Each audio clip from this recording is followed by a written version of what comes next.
আসসালামু আলাইকুম। আসছে রমজান, ঘরে বানিয়ে নিন স্বাস্থ্যসম্মত মজাদার ট্যাং। এখানে আমি ব্লেন্ডারের জারের মধ্যে 1 কাপ পরিমাণ গ্লুকোজ দিয়ে দিচ্ছি। গ্লুকোজ এবং চিনিটা সমান সমান যাবে। আর দিয়ে দেব আমি এখানে 1 কাপ পরিমাণ চিনি। তারপর দিয়ে দেব এখানে আমি সাইট্রিক অ্যাসিড, এটা দিতেই হবে একটু। এটা আপনারা যে কোনো শপিং মলে পাওয়া যাবে। এটা দিয়ে দিলাম আমি হাফ চা চামচ এবং দিয়ে দিলাম আমি অরেঞ্জ এমানশন 1 চা চামচ। ব্যাস হয়ে গেল।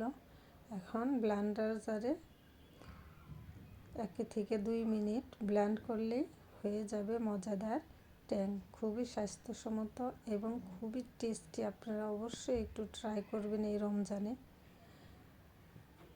এই তো হয়ে গেছে। আর যদি দেখা যায় যে একটু দলা পেকে যাচ্ছে অথবা মিক্স হচ্ছে না, চামচ দিয়ে একটু নেড়ে চেড়ে দিলেই ব্যাস হয়ে যাবে। এই তো হয়ে গেছে আমার ট্যাং। আমি আরেকটা ফ্লেভারে দেখাচ্ছি। এখানে আমি একই পরিমাণে চিনি এবং গ্লুকোজ দিয়ে দেব।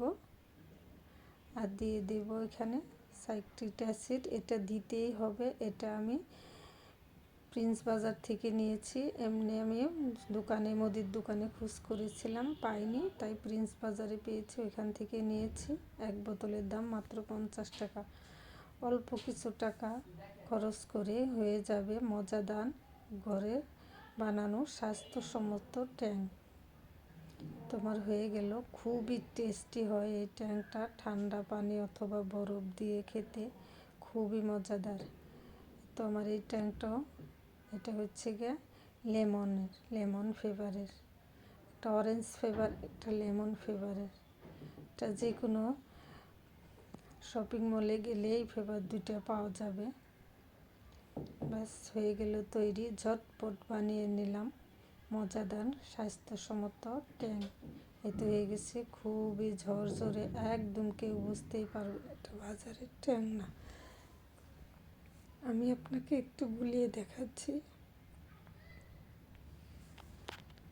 আমি পানি দিয়ে গুলিয়ে দেখাচ্ছি, আপনারা চাইলে ঠান্ডা পানি দিতে পারেন। আমি নর্মাল পানি দিয়েছি, কারণ এটা আমার হাফের সব ছেলেরা খাবে, যেহেতু ওদের সামনে রমজানে কয়েকদিন পরে তারাবি পড়াবে, মাত্র 2-3 দিন বাকি আছে। এই জন্য আমি আর এখানে ঠান্ডা পানি দিলাম।